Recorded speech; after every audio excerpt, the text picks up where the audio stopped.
Assalamualaikum warahmatullahi wabarakatuh. Bismillahirrahmanirrahim.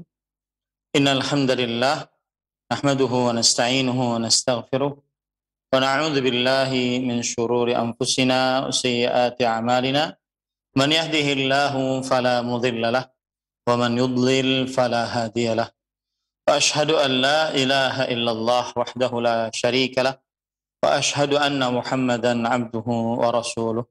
يا أيها الذين آمنوا اتقوا الله حق تقاته ولا تموتن إلا وأنتم مسلمون يا أيها الناس اتقوا ربكم الذي خلقكم من نفس واحدة وخلق منها زوجها وبث منهما رجالا كثيرا ونساء واتقوا الله الذي تساءلون به والأرحام إن الله كان عليكم رقيبا يا أيها الذين آمنوا اتقوا الله وقولوا قولا سديدا يصلح لكم أعمالكم ويغفر لكم ذنوبكم ومن يطع الله ورسوله فقد فاز فوزا عظيما أما بعد فإن أصدق الحديث كتاب الله وأحسن الهدي هدي محمد صلى الله عليه وعلى آله وسلم وشر الأمور محدثاتها وكل محدثة بدعة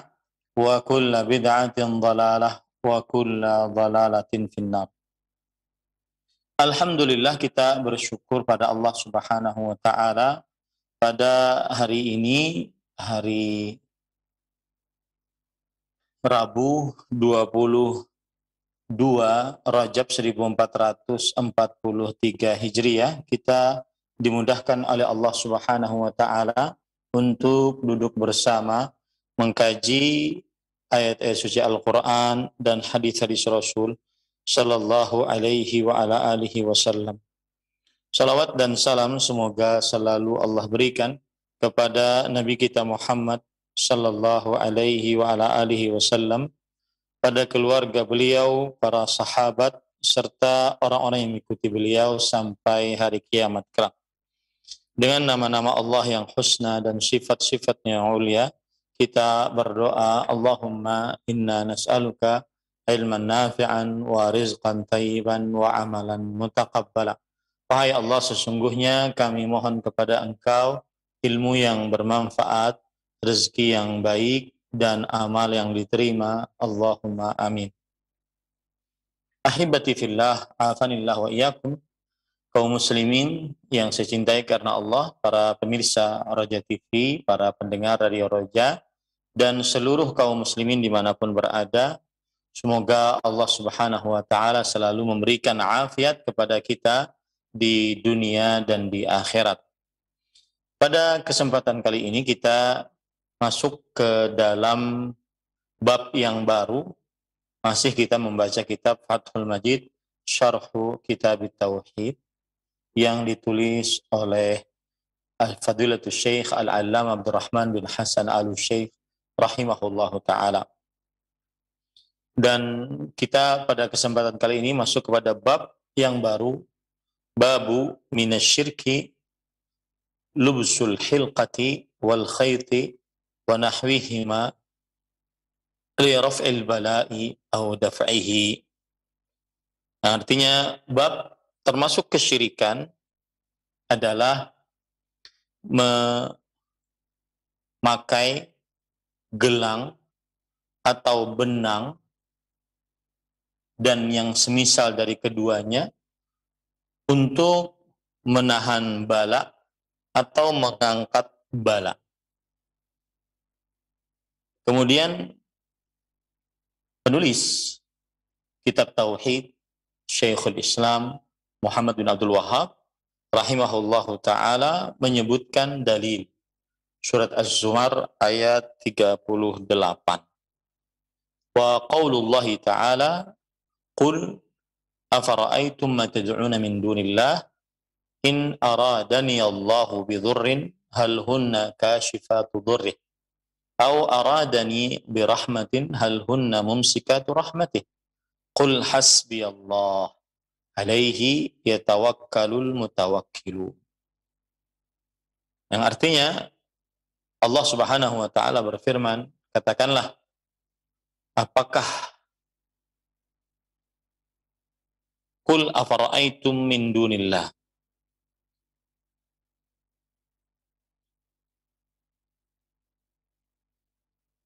Sebentar.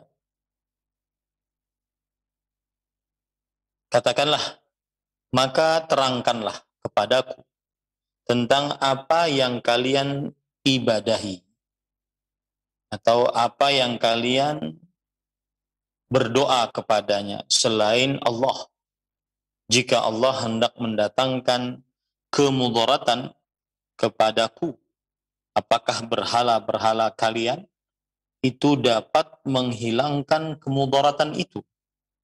Ataukah jika Allah hendak memberi rahmat kepadaku, apakah berhala-berhala dapat menahan rahmat Allah?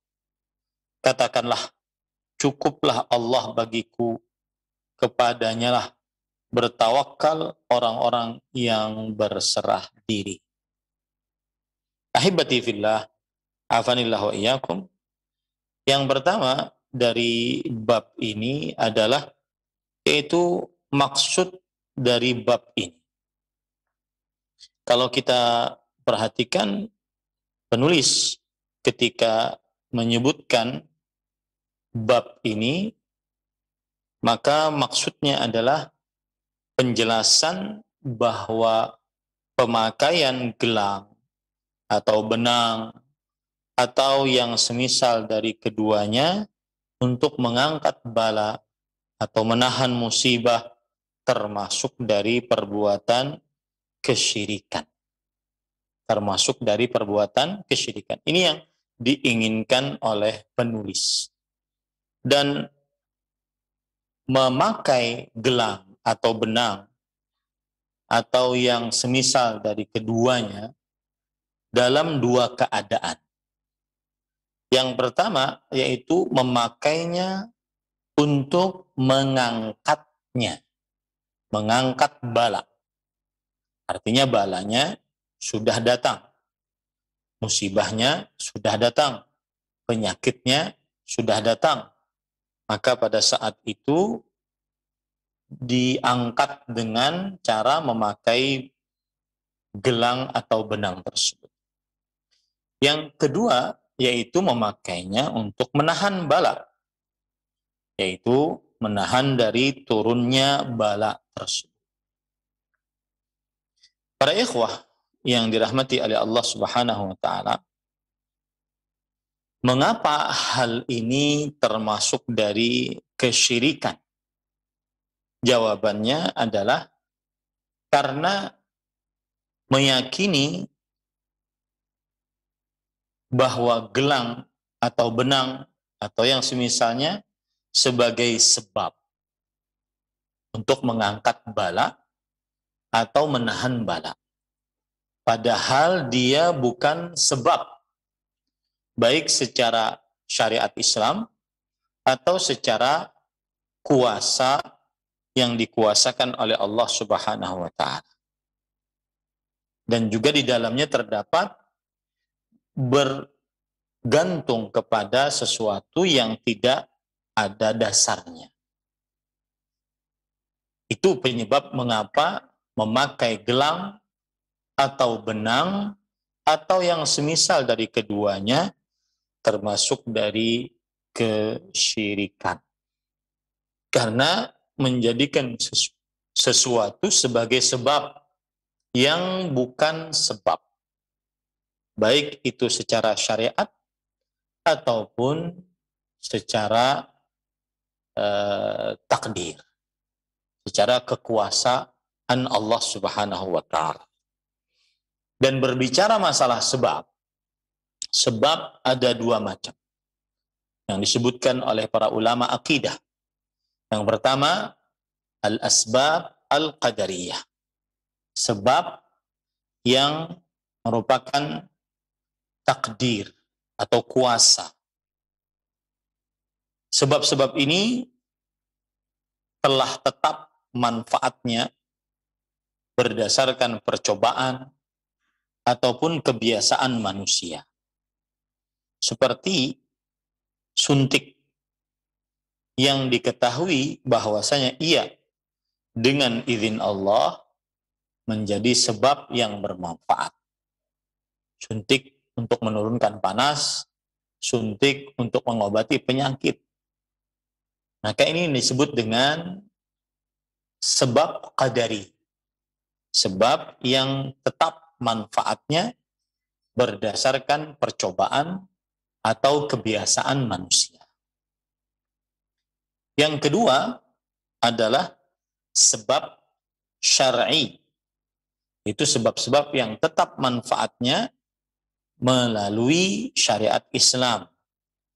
Yaitu maksudnya berdasarkan apa yang disebutkan oleh Allah dalam Al-Quran atau hadis-hadis Rasulullah Sallallahu Alaihi Wasallam yang sahih. Maka apa saja yang di luar dari sebab-sebab baik qadari atau syar'i yang telah tetap dan diyakini dia adalah sebab, maka itu adalah syirik asghar. Meyakini sesuatu sebagai sebab padahal dia bukan sebab, baik secara qadari ataupun secara syar'i, maka ini adalah sebagai syirik asghar. Sebagai syirik asghar. Taib, ahibbati fillah, afanillah wa iyyakum. Kemudian penulis di sini mengatakan raf'ihi izalatuhu ba'da nuzuli wa daf'ihi man'uhu qabla nuzuli. Di dalam bab tadi disebutkan termasuk kesyirikan memakai gelang atau benang dan semisal dengan keduanya untuk mengangkat bala atau menahan. Mengangkat bala maksudnya adalah setelah bala turun. Mengangkat atau menahan bala maksudnya adalah menahannya sebelum turun. Kemudian penulis membawakan surat Az-Zumar ayat 38. Lalu penulis membawakan perkataan Imam Ibnu Katsirin rahimahullah. Beliau berkata, qala Ibnu Katsirin rahimahullah, ay la tastati'u syai'an minal amr. Yaitu maksudnya kamu tidak sanggup melakukan sesuatu dari perkara apapun. Qul hasbi Allah. Katakanlah, katakanlah, hanya Allah sebagai pencukupku. Ay Allahu kafi man tawakkala alaih. Allah adalah pencukup atas siapa yang bertawakal kepadanya. Artinya begini, tidak ada yang sanggup untuk memberikan mudarat jika Allah Subhanahu wa ta'ala memberikan mengangkat mudarat tersebut. Dan tidak ada yang sanggup untuk menahan kasih sayang Allah jika Allah Subhanahu wa ta'ala memberikan kasih sayang terhadap seseorang. Tidak ada seorang pun yang sanggup, kata Imam Ibnu Katsir rahimahullah. Ucapkanlah hanya Allah sebagai tempat berlindungku. Yaitu maksudnya Allah mencukupkan siapa yang bertawakal kepada Allah Subhanahu wa ta'ala. Alaihi yatawakkalul mutawakkil. Atasnya bertawakal orang-orang yang bertawakal. Itu hanya kepada Allah Subhanahu wa ta'ala orang-orang bertawakal. Kemudian ahibati fillah, afanillah wa iyyakum. Penulis kemudian mengatakan kama qala Hudun hin alaihi salam hina qala qaumuhu in naqulu illa taraka ba'du alihatina bisu qala inni ushhidullah wa ashhadu anni bari'um mimma tusyrikun min dunihi fakiduni jami'an thumma la tunziru. Inni tawakkaltu 'ala Allahi rabbi wa rabbikum ma min dabbatin illa huwa akhidhun binasiyatiha. Inna rabbi ala siratim mustaqim. Yang artinya Allah Subhanahu wa taala berfirman,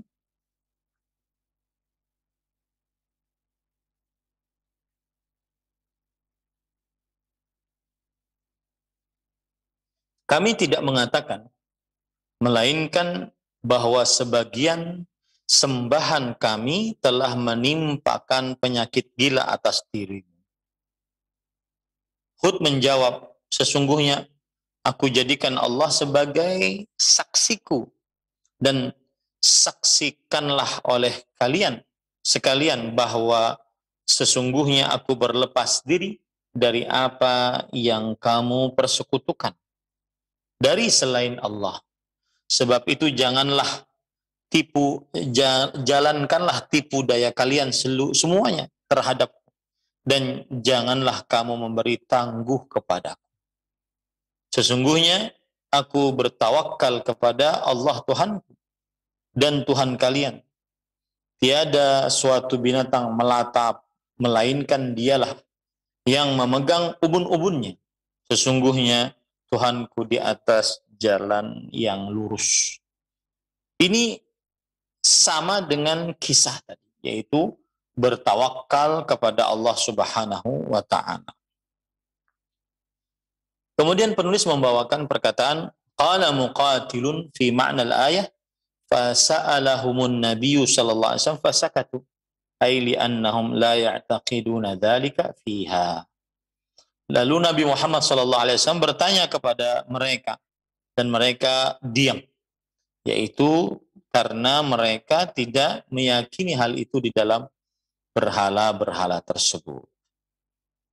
Nah, kemudian ahibati fillah afanillahu wa iyyakum wa innama kanu yad'unaha ala ma'nan annaha wasa'id wa syufa'a indallah. Dan mereka berdoa kepada berhala-berhala tersebut bukan meyakini berhala-berhala tersebut yang mengatur, mencipta, berkuasa, tetapi mereka meyakini bahwa berhala-berhala tersebut adalah perantara dan pemberi rekomendasi di sisi Allah Subhanahu wa ta'ala.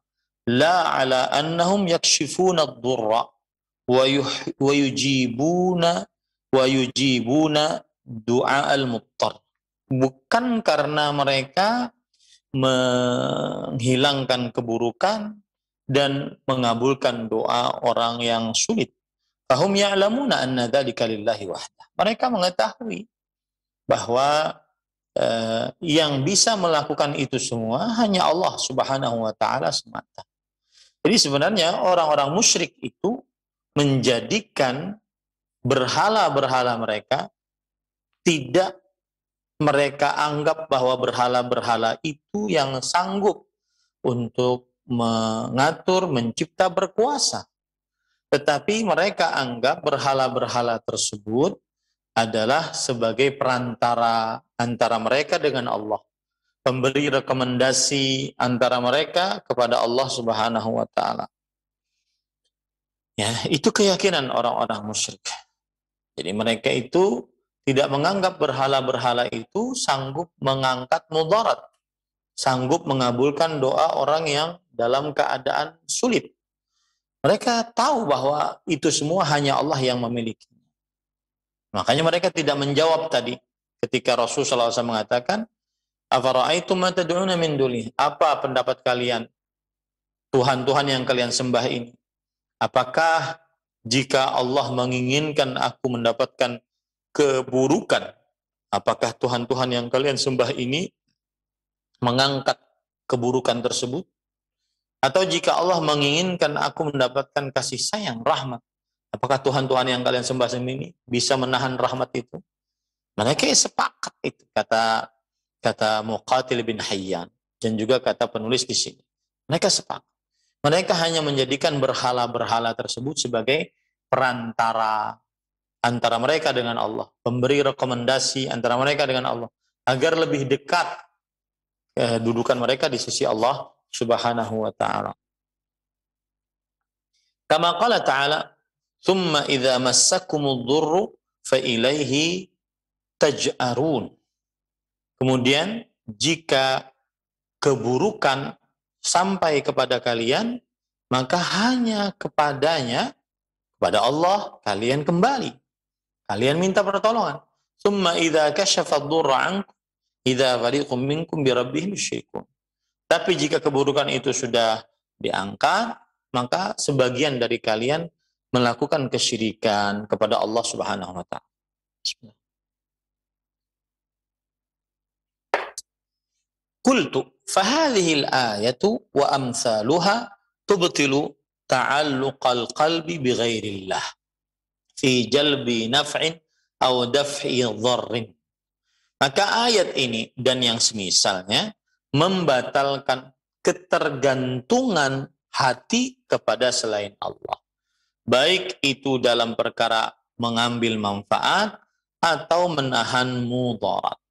Wa anna dzalika syirkun billah, dan bahwasanya itu adalah kesyirikan kepada Allah Subhanahu wa taala. Dan bahwasanya itu adalah kesyirikan kepada Allah Subhanahu wa taala. Nah, jadi sisi pendalilannya dari ayat tadi adalah bahwa ketika seorang muslim jadi muslim, maka dia wajib bergantung hatinya hanya kepada Allah. Tidak boleh bergantung kepada selain Allah Subhanahu wa taala dalam perihal mengambil manfaat atau menahan mudarat. Siapa yang bergantung hati kepada selain Allah, maka itu adalah kesyirikan. Begitu juga bergantung kepada gelang, benang, atau hal-hal lain selain keduanya yang bukan merupakan sebab baik secara qadari atau secara syar'i, maka hal tersebut adalah kesyirikan kepada Allah Subhanahu wa taala. Kemudian penulis mengatakan wa fil ayati bayanun anna Allah taala wasama ahla syirki bi da'wati ghairillah war raghbati ilaihi min dunillah. Di dalam ayat juga terdapat penjelasan bahwa Allah mencap bahwa orang-orang musyrik adalah orang yang berdoa kepada selain Allah, berharap kepada selain Allah. Wa tauhidu diddu dzalik. Sedangkan tauhid kebalikan dari hal tersebut. Wa huwa alla yad'uwa illallah, yaitu tidak berdoa kecuali kepada Allah. Wala yarghabu illa ilaih, tidak berharap kecuali hanya dari Allah. Wala yatawakkalu illa alaih, dan tidak bertawakal kecuali atas Allah, kepada Allah Subhanahu wa taala. Wa kadza jami'u anwa'il ibadah la yasluhu minha syai' li ghairillah. Demikian pula seluruh macam-macam ibadah tidak pantas sedikit pun dari ibadah-ibadah tersebut kepada selain Allah. Kama dalla ala dzalikal kitab was sunnatu wa ijma'u salafil ummati wa a'immatiha kama taqaddam. Sebagaimana yang ditunjuki oleh Al-Qur'an, hadis dan ijma' para salafus saleh dan juga para imamnya. Para salafus saleh dan juga para imamnya. Baik. Jadi kalau kita perhatikan pada ayat ini, para ikhwan yang dirahmati oleh Allah, penunjukan ayat ini yang atau hubungan ayat ini dengan bab adalah ketika Allah mengatakan hal hunna kashifatu dzurrih. Apakah berhala-berhala tersebut sanggup mengangkat bahaya yang Allah timpakan? Nah, ini adalah pertanyaan pengingkaran untuk menjadikan itu tidak akan mungkin terjadi. Tidak akan mungkin terjadi. Dan hunna yang dimaksud di sini adalah berhala-berhala yang disembah pada selain Allah Subhanahu wa taala. Maka di sini tidak ada yang sanggup mengangkat bahaya kecuali Allah. Dan di dalam ayat ini Allah membatalkan keyakinan ada yang sanggup mengangkat bahaya selain Allah Subhanahu wa taala. Baik, yang patut diperhatikan juga pada ayat ini sebenarnya berkaitan dengan syirik akbar. Nah, mengapa disebutkan dalam perkara syirik asghar? Pakai gelang, pakai benang untuk menahan bala dan mengangkat bala, ini syirik asghar. Tetapi ayat yang digunakan oleh penulis Syekhul Islam Muhammad bin Abdul Wahab rahimahullah syirik akbar. Maka maksudnya adalah sebagai bentuk mengikuti kebiasaan para sahabat Nabi radhiyallahu anhu. Mereka biasanya seperti itu, yaitu mendalili syirik asghar dengan dalil tentang dalil ayat syirik akbar. Karena ada semacam qadrun mushtarak, sesuatu yang bersamaan, ya, sesuatu yang bersamaan, yaitu di dalamnya memalingkan hak Allah kepada selain Allah Subhanahu wa taala. Nah, ini para ikhwan yang dirahmati oleh Allah. Jadi di situ sisi pendalilannya, ya, bahwa ketika Allah berfirman hal hunna kashifatu dzurrih, apakah berhala-berhala tersebut bisa mengangkat kemudaratan yang Allah timpakan, ya. Dan ini pertanyaan sebagai bentuk pengingkaran bahwa itu sangat tidak mungkin terjadi. Dan yang patut diingat yang saya katakan tadi, bahwa penulis Syekhul Islam Muhammad bin Abdul Wahab rahimahullah memakai dalil syirik akbar untuk syirik asghar karena sebagian sahabat melakukan demikian. Wallahu a'lam. Baik, kita lanjut. Selanjutnya penulis membawakan hadis. Ya, dalil yang kedua. An Imran bin Husain radhiyallahu anhu anna an-nabiy sallallahu alaihi wa ala alihi wasallam ra'a rajulan fi yadihi halqatan min sufr. Faqala ma hadha? Qala min al-wahinah. Faqala anzi'ha fa innaha la taziduka illa wahnan. Fa innaka law mitta wa hiya 'alayka ma aflahta abadan. Rawahu Ahmadu bisanadin la ba'sa bihi.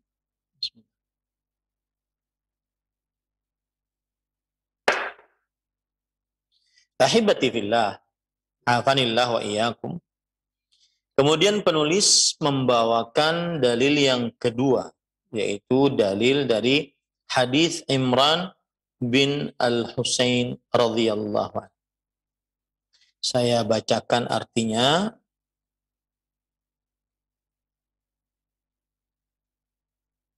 Yaitu penulis mengatakan Imran bin Husain radhiyallahu anhu menuturkan bahwa Nabi Muhammad sallallahu alaihi wasallam melihat seorang lelaki di tangannya gelang dari kuningan. Maka beliau bertanya, "Apakah ini?" Orang itu menjawab, "Penangkal sakit." Nabi pun bersabda, "Lepaskan itu, karena dia hanya akan menambah kelemahan pada dirimu. Sebab jika kamu mati, sedang gelang itu masih ada pada tubuhmu, kamu tidak akan beruntung selama-lamanya." Hadis riwayat Imam Ahmad dengan sanad yang bisa diterima. Baik. Sekarang kita baca apa yang disebutkan oleh penulis rahimahullahu ta'ala.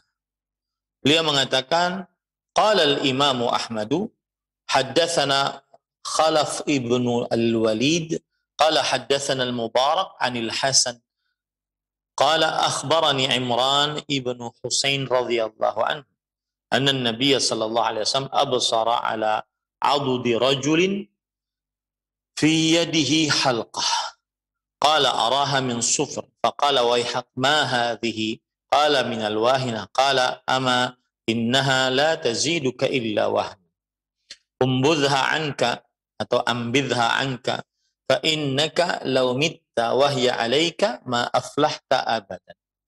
Wa rawahu Ibnu Hibban fi sahihi faqala innaka imitta wukilta ilaiha wal hakimu wa qala sahihul isnad wa aqarrahu adh-Dhahabi. Yang artinya kemudian penulis membawakan riwayat yang lengkap dari riwayat Imam Ahmad. Imam Ahmad telah meriwayatkan kepada kami Khalaf bin Al-Walid, telah meriwayatkan kepada kami Al-Mubarak. Mubarak mendapatkan riwayat dari Al-Hasan.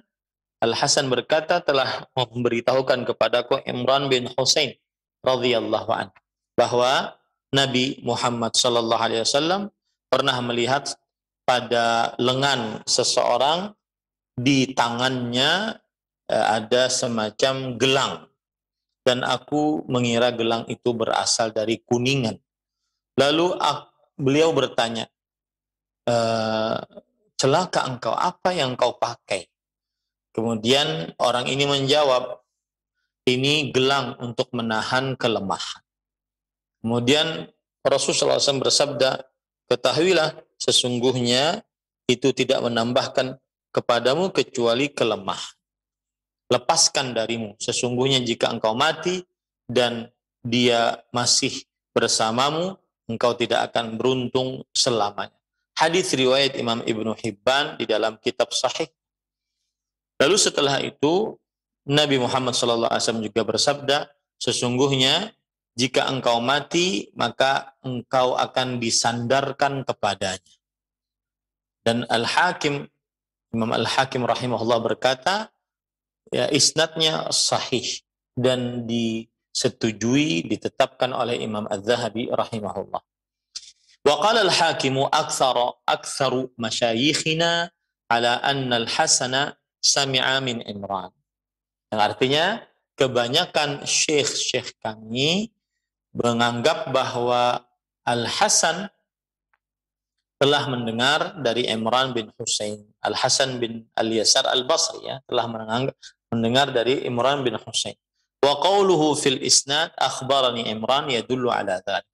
Dan ucapan beliau di dalam sanad yaitu telah mengabarkan kepadaku Imran, ini menunjukkan hal tersebut. Kemudian siapa itu Imran?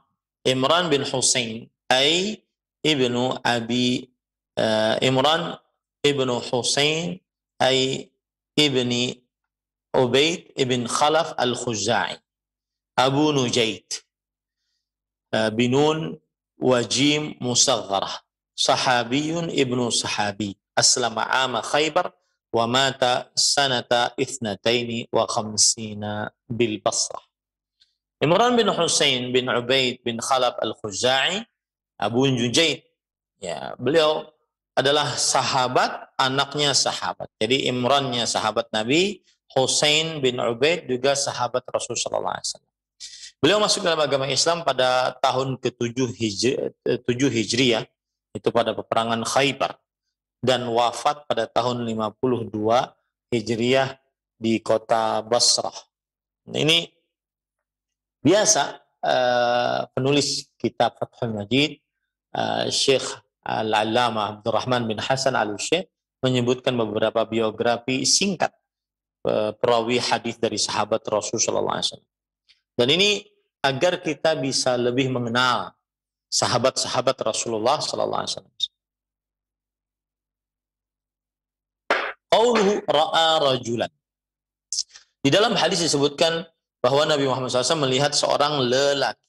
Fi riwayatin Al-Hakim, dakhaltu ala Rasulullah SAW wa fi adudi halqatun min sufar. Aku telah, di dalam riwayat Hakim, aku menemui Rasulullah SAW. Dan di lenganku ada gelang dari kuningan. Lalu Rasulullah SAW bertanya, mahadih, apa ini? Sampai selesai hadis. Fal mubham fi riwayati Ahmada huwa Imranu rawil hadis.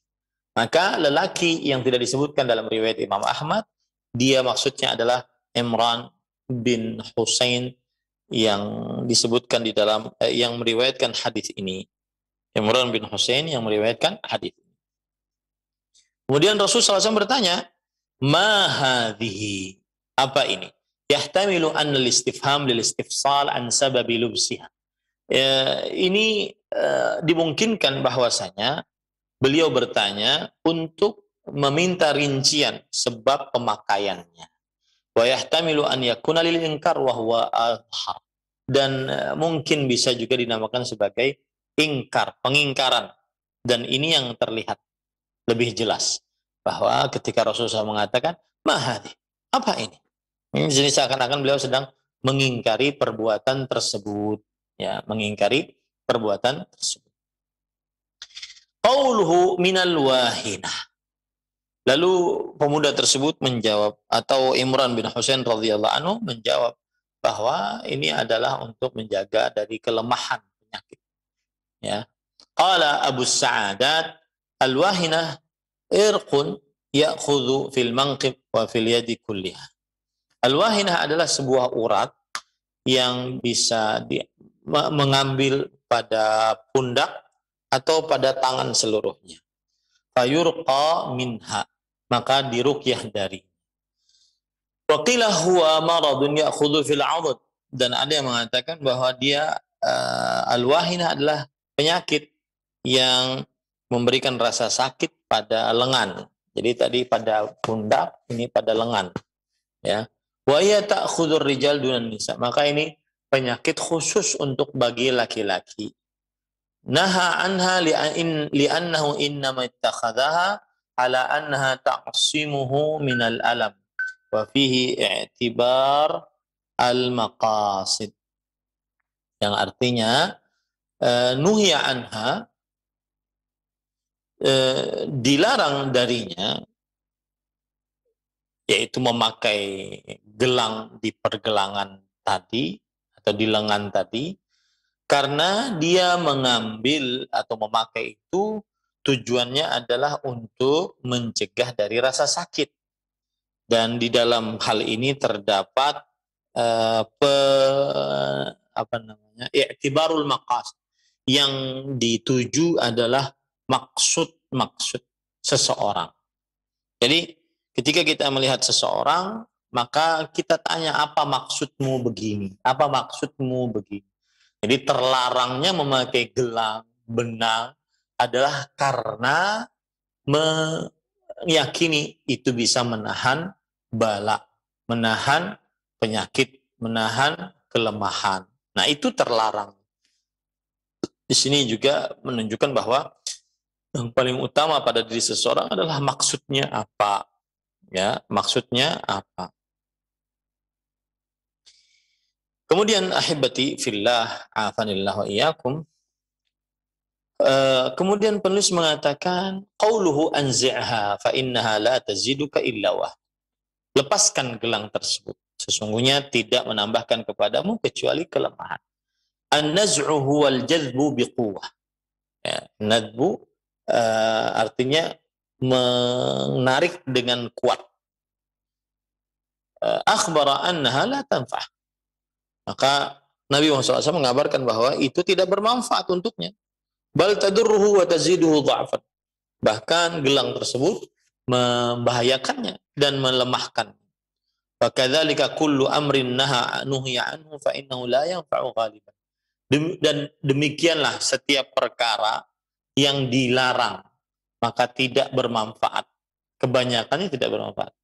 Setiap perkara yang dilarang, kebanyakannya tidak bermanfaat. Wa in nafa'a ba'duhu fadurruhu akbar min naf'i. Dan jika bermanfaat sebagiannya, maka keburukannya lebih besar daripada kemanfaatannya. Seperti khamar dilarang karena manfaat, karena pasti keburukan. Ya, pasti keburukannya. Adapun manfaatnya tidak lebih besar daripada manfaatnya. Kebaikannya tidak lebih besar daripada keburukan. Nah, ini sebuah perkara penting. Kullu amrin nuhiya anhu fa innahu la yanfa'u ghaliban. setiap perkara yang dilarang, maka kebanyakan tidak bermanfaat. Kalaupun bermanfaat, sebagiannya lebih banyak keburukannya dibandingkan kemanfaatannya. Nah, itu berlaku dalam hal apapun dalam syariat Islam. Dalam hal apapun di dalam syariat Islam. Ini yang membuat kita semakin tunduk, patuh, menurut kepada syariat Islam, kepada Allah Subhanahu wa taala, tidak menahan dengan ataupun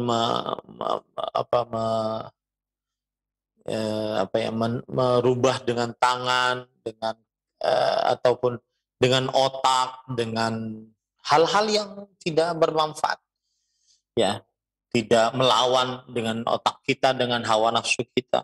Pokoknya seperti itu, kullu amrin nuhya anhu fa innahu la yanfa'u ghaliban. Setiap perkara yang dilarang dalam syariat Islam, maka kebanyakan tidak bermanfaat. Kalaupun ada manfaatnya, maka keburukannya lebih besar daripada manfaat. Qauluhu fa innaka law mitta wa hiya 'alaik ma aflahta abadan. Dan di dalam hadis disebutkan, sesungguhnya jika engkau meninggal dan engkau dalam keadaan memakainya, maka engkau tidak akan beruntung selamanya. Li'annahu syirik. Karena disebut tidak beruntung karena itu adalah kesyirikan. Wal falahu huwal fauzu wal dhafaru was sa'adah. Sedangkan keberuntungan itu maksudnya adalah kemenangan, ya, kemudian kebahagiaan dan seterusnya. Nah,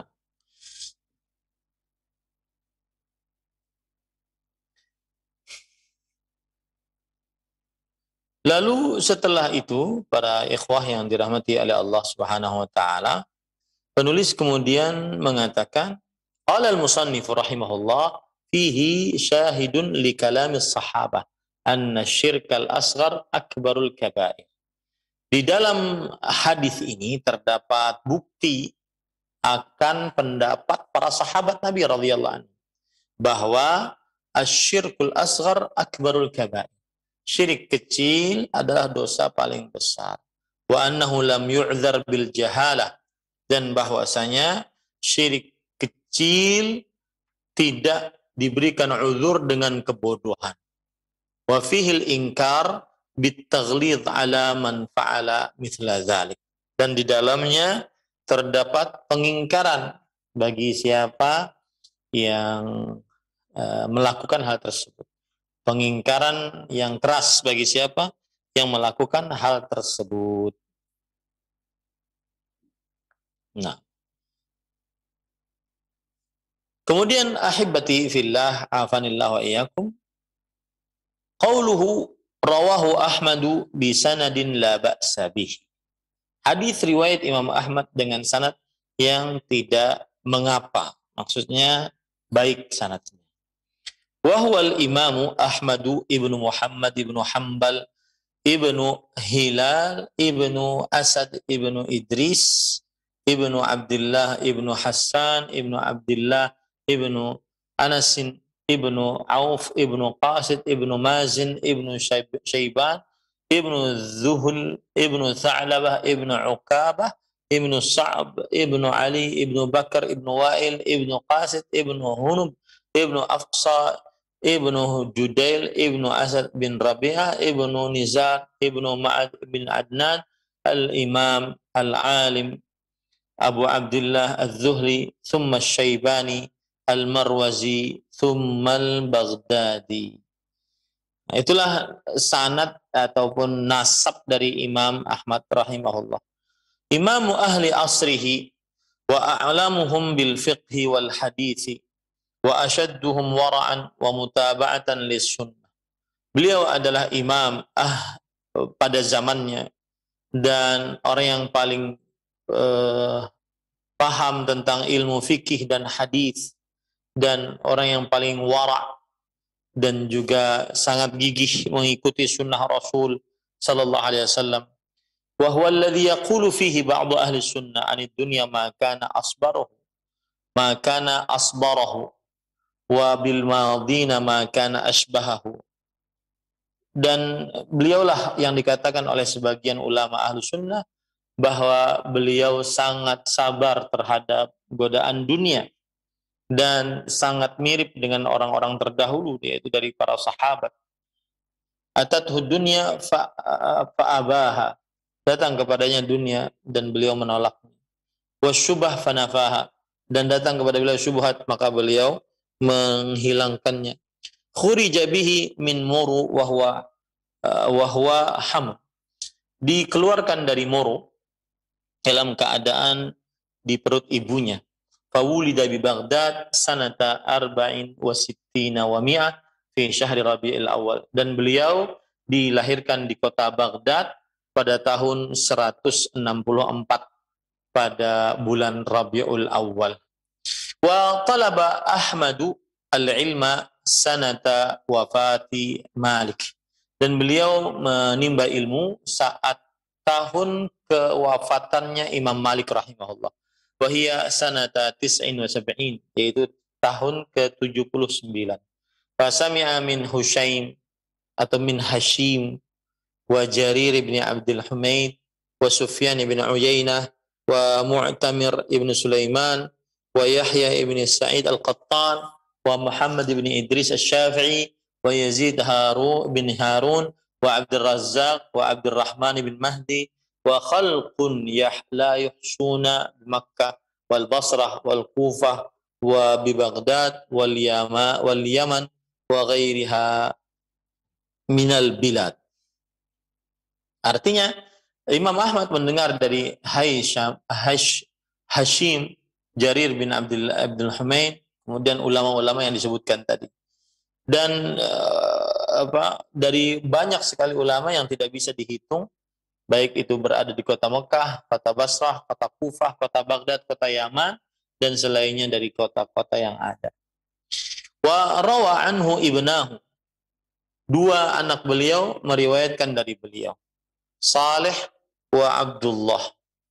Wal Bukhari wa Muslim wa Abu Dawud wa Ibrahim al-Harbi wa Abu Zur'ah al-Razi wa Abu Zur'ah al-Dimashqi wa Abdullah bin Abi Dunya wa Abu Bakar al-Asram wa Uthman ibn Sa'id al-Darimi wa Abu al-Qasim al-Baghawi.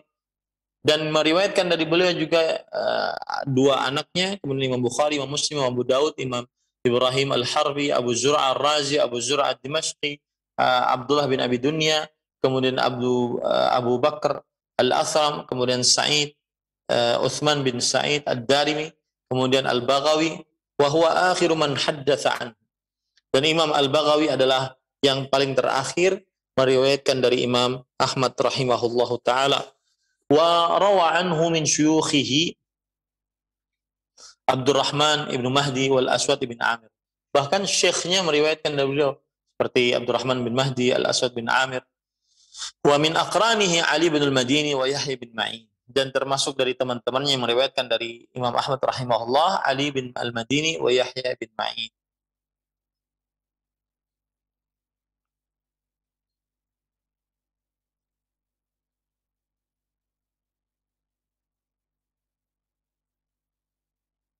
Baik, lanjut setelah itu qauluhu walahu an Uqbata.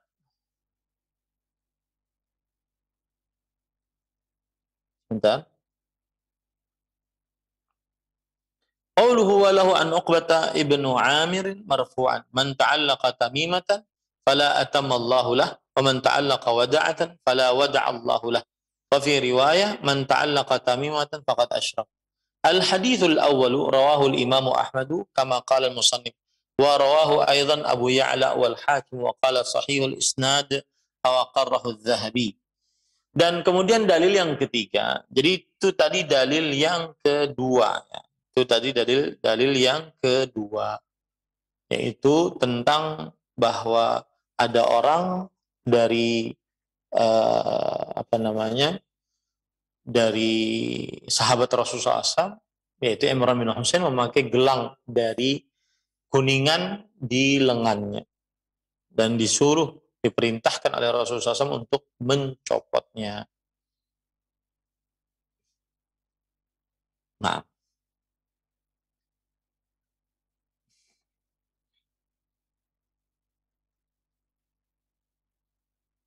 Baik, sekarang kita lanjut kepada dalil yang ketiga. Ya, dalil yang ketiga saya bacakan dalilnya. Dan riwayat pula dari Uqbah bin Amir radhiyallahu anhu. Dalam hadis marfu, barang siapa menggantungkan tamimah, semoga Allah tidak mengabulkan keinginannya. Dan barang siapa menggantungkan wada'ah, semoga Allah tidak memberi ketenangan padanya. Disebutkan dalam riwayat lain, barang siapa menggantungkan tamimah, maka dia telah berbuat syirik. Baik, ini adalah dalil yang ketiga yang dibawakan oleh penulis rahimahullah ta'ala. Penulis berkata, wa fi riwayah, di dalam riwayat yang lain, man ta'allaqa tamimatan faqad asyrak. Siapa yang menggantung tamimah, maka sungguh dia telah melakukan kesyirikan.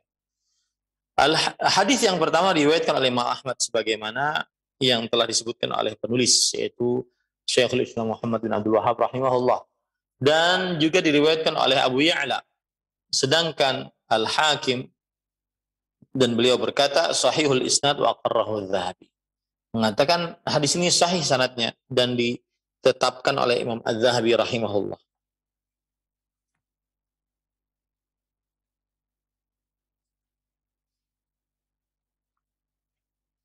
Kemudian setelah itu penulis mengatakan wa fi riwayah ay min haditsin akhar rawahu Ahmad.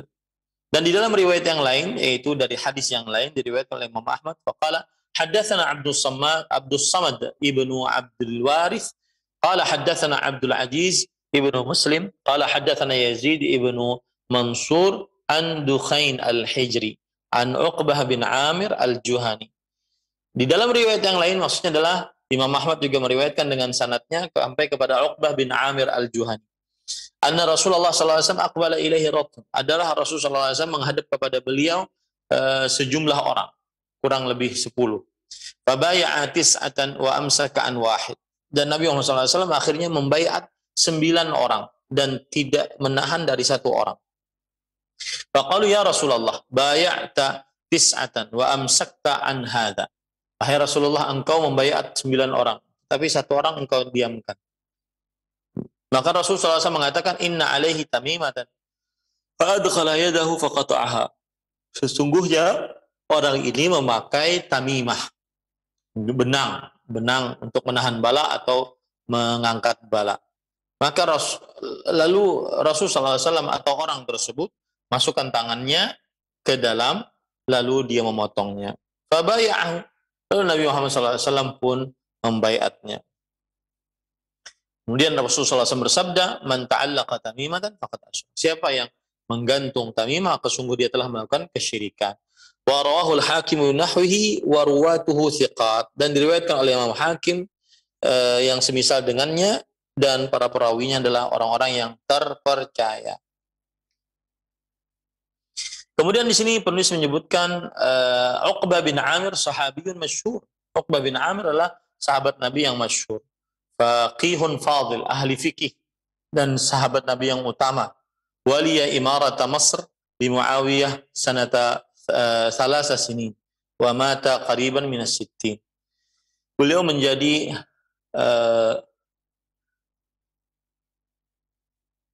gubernur di Mesir pada zaman Muawiyah bin Abi Sufyan, jadi khalifah selama 3 tahun. Kemudian setelah itu beliau meninggal hampir 60 tahun umurnya.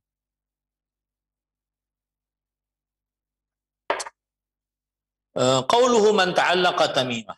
Di dalam hadis disebutkan siapa yang menggantung tamimah. Ai 'allaqaha muta'alliqan biha qalbuhu fi talabi khairin aw daf'i syarr. Yaitu dia menggantung gelang atau benang, hatinya juga terpaut dengan gelang benang tersebut, ya, dalam mencari kebaikan atau menahan keburukan. Nah, qala al-Munziri, Imam al-Munziri rahimahullah berkata, khirzatun kana yu'alliqunaha yarawna annaha tudfa'u anhumul afa. Kharzah. Al-Munziri berkata, kharzah, tamimah adalah sebuah kharzah, yaitu gelang yang biasa mereka kalungkan yang mereka anggap bahwasanya ini menahan keburukan. Wa hadza jahlun wa dhalalah. Dan ini adalah sebuah kebodohan dan kesesatan. Idz la mani'a wa la dafi'a ghairallah. Karena tidak ada yang bisa menahan ataupun bisa menolak selain Allah Subhanahu wa taala. Wa qala Abu Sa'adat at-tamaim jam'u tamim.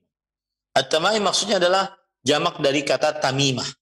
Wa hiya qarzatun kanat al-arabu tu'alliquha ala auladihim. Dia adalah gelang-gelang yang mana orang-orang Arab memakaikannya pada anak-anak mereka. Yattaquna bihal aina fi za'mihim. Menjaga ain, yaitu mata jahat yang bisa memberikan penyakit dalam pandangan mereka. Fa'abtalahal Islam. Maka Islam membatalkan keyakinan tersebut. Nah, kemudian qauluhu fala atammallahu lahu. Maka Allah tidak akan menyempurnakan untuknya. Ai du'aun alaih. Yang artinya keburukan atasnya. Siapa yang memakai tamimah, benang-benang untuk menahan bala, maka keburukan atasnya. Wa man ta'allaqa wada'ah. Al-wada' bi fathil waw wa sukunil muhmalah. Wada' yaitu dengan wawnya diberikan harakat pada fathah, kemudian dalnya bersukun. Qala fi Musnadil Firdaus, disebutkan dalam kitab Musnadil Firdaus, syai'un yukhraju minal bahr yushbihul as-sadaf yattaquna bihal ain. Dia adalah sesuatu yang dikeluarkan dari laut, ya, yang hampir sama dengan sadaf, yaitu kerang-kerang, ya, digunakan untuk menahan penyakit ain. Ini tidak diperbolehkan. Wada'. Ini kalau saya boleh ambilkan gambarnya. Wada' adalah itu sesuatu yang dikeluarkan dari laut. Ini saya perlihatkan gambarnya ya. Nah, ini yang hampir-hampir seperti ini. Ya, hampir-hampir seperti ini. Nah, dikeluarkan dari laut. Diyakini bisa menahan penyakit ain. Maka pada saat itu Islam membatalkan keyakinan ini. Qauluhu fala wada'allahu lah bitakhfifid dal. Ay la ja'alahu fi da'ah wa sukun. Maksudnya Allah tidak akan memberikan ketenangan, ya, kenyamanan padanya. Dan ini juga disebut dengan du'aun alaih, yaitu doa keburukan untuk orang tersebut. Doa keburukan untuk orang tersebut. Kemudian setelah itu para ikhwan dirahmati Allah, qauluhu wa fi riwayatin man ta'allaqa tamimatan faqad asyrak. Dan di dalam riwayat lain, siapa yang menggantung tamimah maka sungguh dia telah melakukan kesyirikan. Qala Abu Sa'adat berkata, innama ja'alaha syirkan li'annahum aradu daf'al maqadir al-maktubah alaihim wa talabu daf'al adha min ghairillah alladhi huwa dafi'uhu. Yang artinya Abu Sa'adat berkata, dan Abu Sa'adat ini para ikhwah yang dirahmati oleh Allah, nama beliau adalah, sebentar,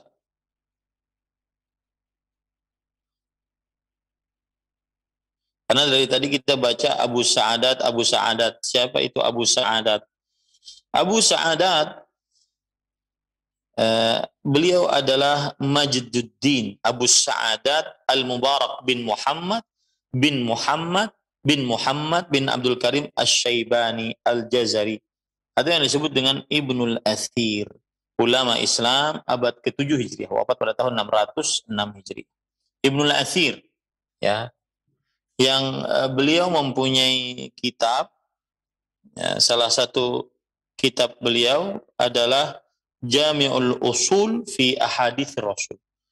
Dan juga kitab beliau An-Nihayah fi Gharibil Hadits wal Athar. Biasanya perkataan-perkataan Abu Sa'adat itu disebutkan dari kitab ini, An-Nihayah fi Gharibil Hadits wal Athar. Abu Sa'adat, ya, Ibnul Athir. Innama ja'alaha syirkan. Mengapa Nabi Muhammad SAW menjadikan dia sebagai perbuatan kesyirikan? Karena mereka menginginkan menolak takdir-takdir yang sudah tertulis atas mereka dan meminta menahan keburukan dari selain Allah, yang mana Allah lah satu-satunya yang menolak. Ya, di takdir-takdir tersebut Allah Subhanahu wa taala yang menolaknya. Baik, pada ikhwan yang dirahmati oleh Allah, kita lanjut. Kemudian penulis membawakan dalil yang keempat. Wali bin Abi Hatim an Hudzaifah an radhiyallahu anhu annahu ra'a rajulan fi yadihi khaytun minal humma faqata'ahu wa tala qawlahu wa ma yu'minu aktsaruhum illa wa hum musyrikun. Yang artinya, dan penulis kitab tauhid Syekh Muhammad bin Abdul Wahhab rahimahullah berkata, dan Imam Ibnu Abi Hatim meriwayatkan dari Hudzaifah bahwasanya beliau melihat seseorang di tangannya ada benang, ya, untuk menjaga diri dari penyakit panas. Lalu Hudzaifah bin Yaman radhiyallahu anhu memotongnya, dan beliau membaca surat Yusuf ayat 106, dan tidaklah kebanyakan mereka beriman kepada Allah kecuali dalam keadaan mensyirikkan Allah Subhanahu wa ta'ala. Nah, itu dalil yang keempat yang dibawakan oleh penulis pada bab ini, ya para ikhwah. Kita baca keterangannya. Qala Ibnu Abi Hatim qala haddatsana Muhammad ibn al-Husain ibnu Ibrahim ibnu Ashkab qala haddatsani Yunus ibnu Muhammad qala haddatsana Hammad ibnu Salamah an Asim bin al-Ahwal an Urwah radhiyallahu anha qala dakhala Hudzaifatu ala maridin fara'a fi 'adudihi siran faqata'ahu ay intaza'ahu thumma qala wa ma yu'minu aktsaruhum billahi illa wa hum musyrikun. Diriwayatkan oleh Imam Ibnu Abi Hatim, mendapatkan riwayat dari Muhammad bin Al-Hasan bin Ibrahim bin Ashkab. Ia mendapatkan riwayat dari Yunus bin Muhammad. Ia mendapatkan riwayat dari Hammad bin Salamah. Ahmad bin Salamah meriwayatkan dari Asim al-Ahwal, meriwayatkan dari Urwah. Beliau bercerita, Hudzaifah bin Yaman radhiyallahu anhu pernah menjenguk orang sakit, dan pada lengan orang sakit tersebut ada benang. Nah, beliau potong benang tersebut, atau beliau tarik dengan kuat benang tersebut. Kemudian beliau membaca ayat surat Yusuf ayat 106, dan kebanyakan mereka tidak beriman kepada Allah kecuali dalam keadaan mensyirikkan Allah Subhanahu wa ta'ala. Kemudian penulis membawakan beberapa biografi dari para ulama, para perawi yang meriwayatkan hadis ini. Imam Ibnu Abi Hatim huwal Imam Muhammad bin Abdurrahman ibn Abi Hatim Muhammad bin Idris Ar-Razi At-Tamimi Al-Hanzali Al-Hafidh sahibul jarh wa ta'dil wa tafsir wa ghairihima, mata sanata 27 wa 300. Imam Ibnu Abi Hatim adalah seorang imam, kunyahnya Abu Muhammad, namanya Abdurrahman bin Abi Hatim. Abu Hatim sendiri yaitu Muhammad bin Idris Ar-Razi At-Tamimi Al-Hanzali, dan beliaulah yang memiliki kitab Al-Jarh wa Ta'dil. Beliau juga memiliki kitab tafsir, dan selain keduanya beliau wafat pada tahun 327 Hijriah.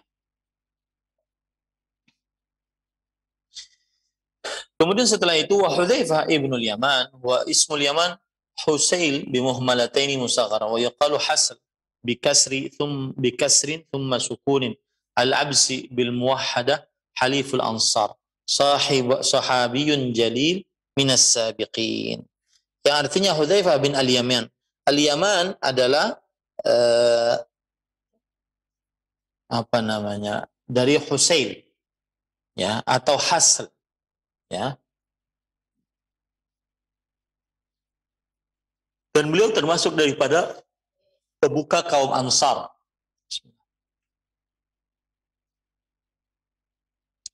Beliau termasuk daripada pemuka kaum Ansar. Kemudian beliau sahabiyun jalil minas sabiqin, generasi pertama yang masuk dalam agama Islam, ya. Yuqalu lahu sahibus sir, dan beliau dikatakan sebagai penerima rahasia Rasulullah sallallahu alaihi wasallam. Artinya sahabat Nabi yang memiliki menyimpan rahasia-rahasia Rasulullah sallallahu alaihi wasallam. Wa abuhu aidun sahabi, dan Al-Yaman ya juga sahabat Rasul sallallahu alaihi wasallam. Mata Hudzaifatu fi awali khilafati Ali radhiyallahu anhu sanata 36. Hudzaifah bin Yaman meninggal di awal kekhalifahan Ali bin Abi Thalib radhiyallahu anhu, yaitu pada tahun 36 Hijriyah. Nah, qauluhu annahu ra'a rajulan fi yadihi khaytun minal humma, bahwa Hudzaifah bin Yaman melihat seorang lelaki di tangannya ada gelang dari tanah, ya, disebabkan karena penyakit humma. Wa kana al-juhal yu'alliquna at-tama'ima wal khuyuta wa nahwaha lidaf'il humma. Dan orang-orang yang bodoh, mereka menggantungkan tamimah, menggantungkan jimat-jimat benang-benang mereka untuk menahan dari penyakit panas. Nah, kemudian setelah itu penulis mengatakan, wa rawa Waqi'un an Hudzaifah annahu dakhala ala maridin ya'udu falamisa 'adudahu wa fa idza fihi khaytun. Waqi' meriwayatkan bahwa Hudzaifah bin Yaman pernah menjenguk seorang yang sakit, lalu beliau memegang lengannya. Lalu ternyata dengannya ada semacam ikatan. Faqala ma hadza? Lalu Rasulullah SAW bertanya, apa ini? Orang tersebut menjawab, syai'un ruqiya li fihi faqata'ahu. Sesuatu yang orang meruqyahnya untukku di dalam. Lalu Hudzaifah memotong.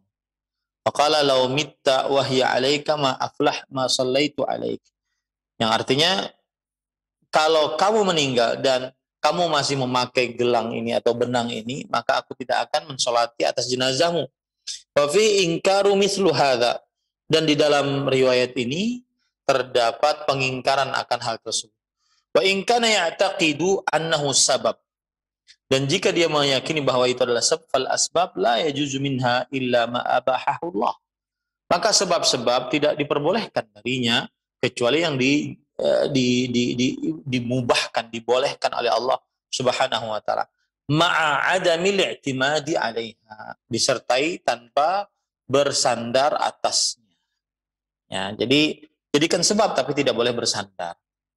Wa ammat tamaim, adapun tamimah wal khuyut wal huruz wat talasim wa nahwu dzalik mimma yu'alliquhu al-juhal fa huwa syirkun yajibu inkaruhu wa izalatuhu bil qawli wal fi'l. Adapun tamimah, benang, gelang, rajah-rajah dan semisalnya yang digantungkan oleh orang-orang yang bodoh, maka itu adalah kesyirikan. Wajib mengingkarinya dan menghilangkannya dengan ucapan ataupun perbuatan.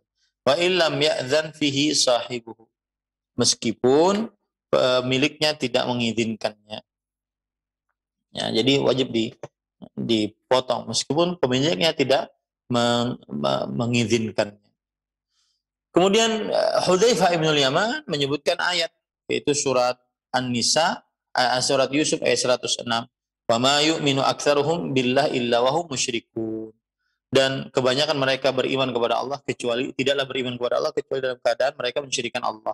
Istadalla Hudzaifah radhiyallahu anhu bil ayah ala anna hadza syirik. Hudzaifah bin Yaman mengambil dalil dengan ayat ini bahwasanya perbuatan tadi adalah kesyirikan.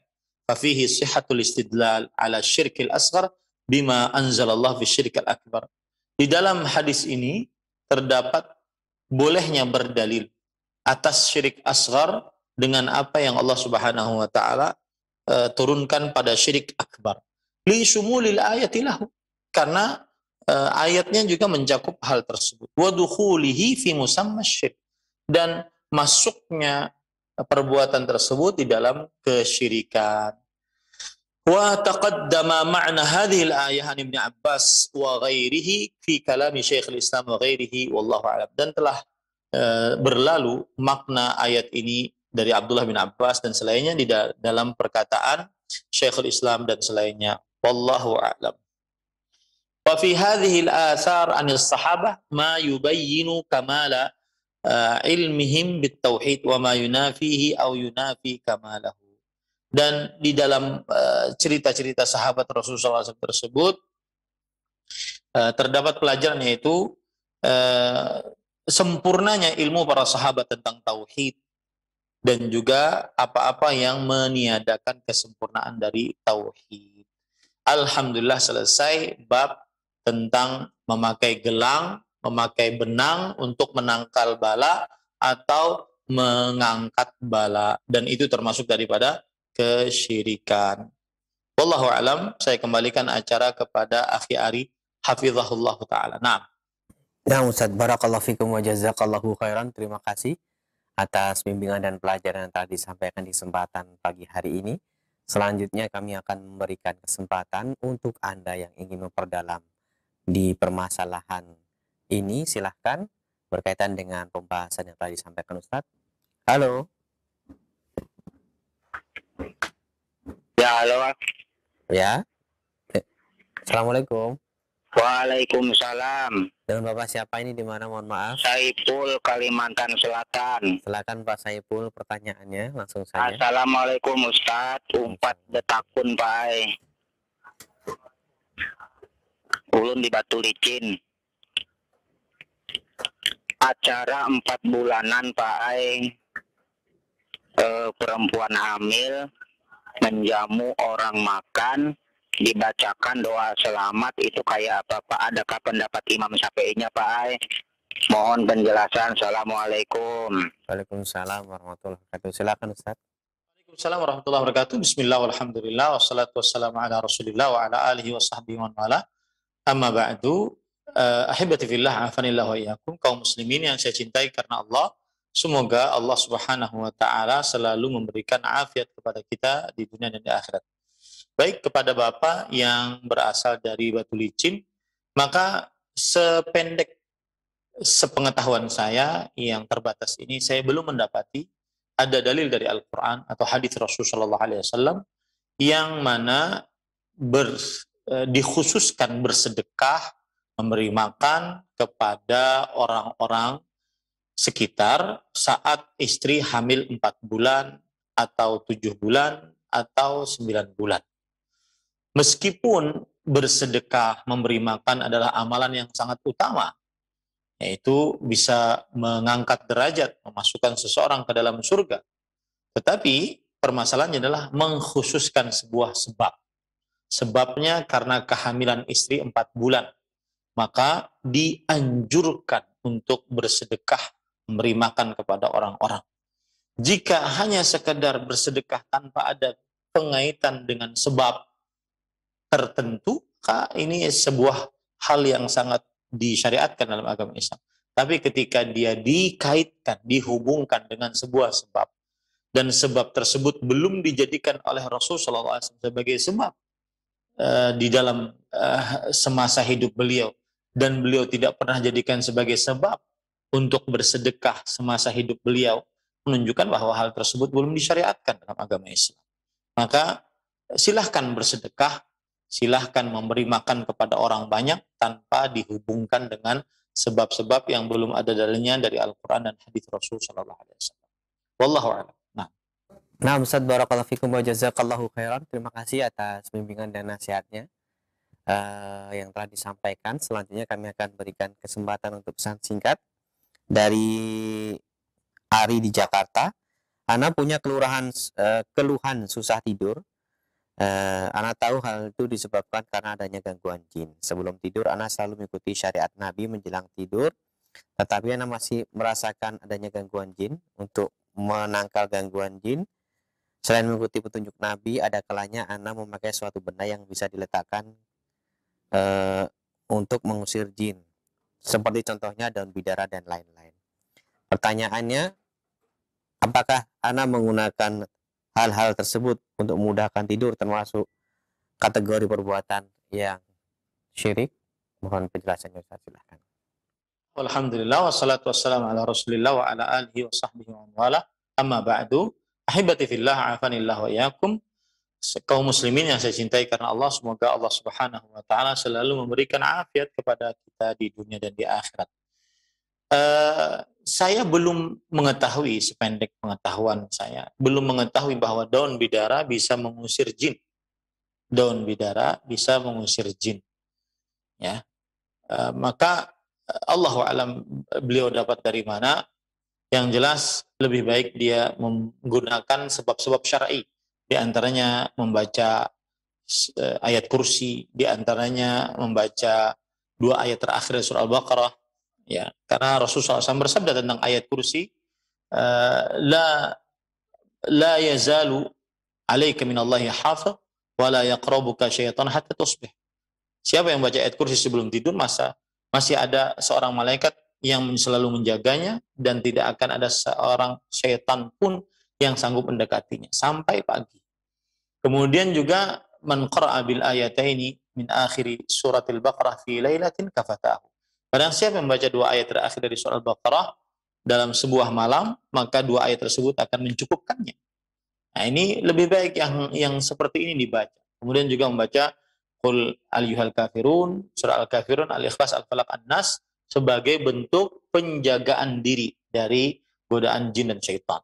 Rasulullah SAW bersabda, "Ma ta'awwadha muta'awwidhun bimithlihinna." Yang artinya seorang yang muta'awwidh, seorang yang meminta perlindungan, tidak pernah meminta perlindungan dengan yang lebih kokoh dibandingkan dengan membaca surat Al-Ikhlas, Al-Falaq, An-Nas, dan juga Al-Kafirun. Wallahu a'lam. Nah. Baik Ustaz, barakallahu fikum wa jazakallahu khairan. Terima kasih atas pelajarannya. Selanjutnya kami akan bacakan dari pesan singkat. Assalamualaikum warahmatullahi wabarakatuh. Ustadz, menggunakan gelang tasbih atau kayu koka, apakah termasuk perbuatan syirik atau tasabuh? Kalau misalnya bahan kayu itu dikatakan berkhasiat untuk kesehatan atau memperlancar peredaran darah, apakah dibolehkan? Silakan. Bismillah, walhamdulillah, wassalatu wassalamu ala rasulillah wa ala alihi wa sahbihi wa man wala. Dahulu ketika kami di kota Madinah, pernah ada beberapa orang yang berjual tasbih dengan nama kayu kuka, ya, dan disebutkan beberapa khasiat-khasiatnya, ya, khasiatnya supaya panjang umur, khasiatnya supaya tidak sakit, khasiatnya supaya tidak miskin, dan seterusnya. Maka sependek pengetahuan saya, belum ada dalil yang menunjukkan akan hal tersebut dari ayat Al-Quran ataupun hadis-hadis Rasul Sallallahu Alaihi Wasallam. Dan di sini perlu diperhatikan, pemakaian tasbih terjadi ikhtilaf di antara para ulama. Ada yang membolehkan, ada yang tidak membolehkan. Tetapi yang jadi ukuran adalah pemakaian tasbih dengan keyakinan bahwa tasbih yang terbuat dari kuka tersebut, dari kayu kuka tersebut adalah kayu peninggalan tongkat Nabi Sulaiman, kemudian diyakini bisa menahan penyakit, bisa memanjangkan umur, bisa mendatangkan rezeki dan seterusnya. Ini yang jadi masalah. Yang jadi masalah yaitu keyakinan tersebut harus berdalil dari Al-Quran atau hadis Rasulullah SAW sehingga bisa menjadi sebab syar'i. Kalau tidak berdalil, maka harus menjadi sebab qadari, yang artinya sudah terbukti, sudah teruji, ada jurnalnya, ada yang bertanggung jawab atasnya. Tetapi itu semua belum ada. Maka silahkan seseorang mungkin mengambil pendapat memakai tasbih dari kayu apapun, akan tetapi berkeyakinan bahwasanya tasbih ini bisa menahan bala, mengangkat penyakit, maka ini memerlukan dalil dan tidak ada dalil. Wallahu a'lam. Nah, Ustaz, barakallahu fikum wa jazakallahu khairan.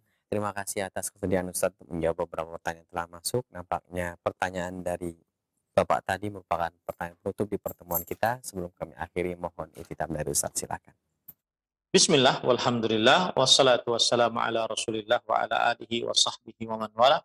Seperti kebiasaan kita pada pertemuan-pertemuan sebelumnya, bahwasanya pada pertemuan ini, dari mulai pertemuan ini penulis menyebutkan contoh-contoh kesyirikan di dalam kitab ini. Dan kesyirikan yang kita bahas pada kesempatan kali ini adalah memakai gelang atau benang atau yang semisal dengan keduanya ya, untuk mengangkat bala atau menahan bala. Dan dalil pertama yang dibawakan oleh penulis adalah surah Az-Zumar ayat 38, yang mana dalil tersebut pengertiannya adalah jika Allah Subhanahu wa taala satu-satunya yang mampu memberikan mudarat dan tidak ada seorang pun yang bisa menahannya, dan jika Allah Subhanahu wa taala satu-satunya yang mampu memberikan rahmat dan tidak ada seorang pun yang bisa menahan rahmat tersebut yang Allah berikan, maka sudah sewajarnya seseorang bersandar hati kepada Allah Subhanahu wa taala. Oleh sebab itu, pemakaian gelang, benang, dan yang semisal keduanya untuk menahan bala atau mengangkat bala, ini termasuk daripada penyandaran hati kepada selain Allah. Dan siapa yang mengambil sebab syar'i, sebab yang bukan syar'i, sebab yang bukan qadari, maka dia tergolong syirik akbar dan bisa naik tergolong syirik asghar dan bisa naik menjadi syirik akbar apabila dia meyakini sebab yang bukan sebab syar'i atau qadari tersebut sebagai pencipta, pengatur, berkuasa. Kemudian kita juga membaca dalil yang kedua yang dibawakan oleh penulis, hadis Imran bin Husain, bahwa Rasulullah SAW melihat seorang memakai gelang dari kuningan, lalu niatan orang tersebut untuk menjaga dari penyakit dan kelemahan. Rasulullah SAW melarang orang tersebut untuk memakainya dan diperintahkan untuk melepas, dan apabila masih dipakai sampai mati maka dia tidak akan beruntung selamanya. Ini dalil menunjukkan bahwa haramnya memakai memakai gelang dan benang untuk mengangkat bala, menahan bala, termasuk kesyirikan asghar dan bisa naik menjadi syirik akbar apabila dia meyakini gelang benang tersebut adalah mencipta, mengatur, dan berkuasa atas dirinya. Kemudian selanjutnya hadis dari Uqbah bin Amir bahwa Rasulullah SAW bersabda, barang siapa yang menggantungkan tamimah, yaitu benang-benang yang biasa dipakai untuk menahan dari anak-anak ain, penyakit mata yang buruk, mata jahat, penyakit yang disebabkan oleh mata jahat, maka Allah tidak akan sempurnakan urusannya. Siapa yang menggantungkan wada'ah, semacam kerang, Allah tidak akan memberikan ketenangan padanya. Ini menunjukkan bahwasanya keburukan orang yang bergantung dengan sebab yang bukan syar'i dan yang sebab bukan qadari. Dan ini menunjukkan bahwasanya memakai gelang, benang, atau yang selain keduanya seperti tamimah dan seperti wada'ah adalah termasuk daripada syirik asghar jika diniatkan untuk menahan bala atau mengangkat bala. Kemudian hadis selanjutnya yaitu hadis dari Hudzaifah ibn Yaman radhiyallahu anhu, bahwa Hudzaifah melihat seorang memakai benang yang dia gunakan saat dia sakit untuk menahan rasa sakit. Maka Hudzaifah bin Yaman memotong benang tersebut.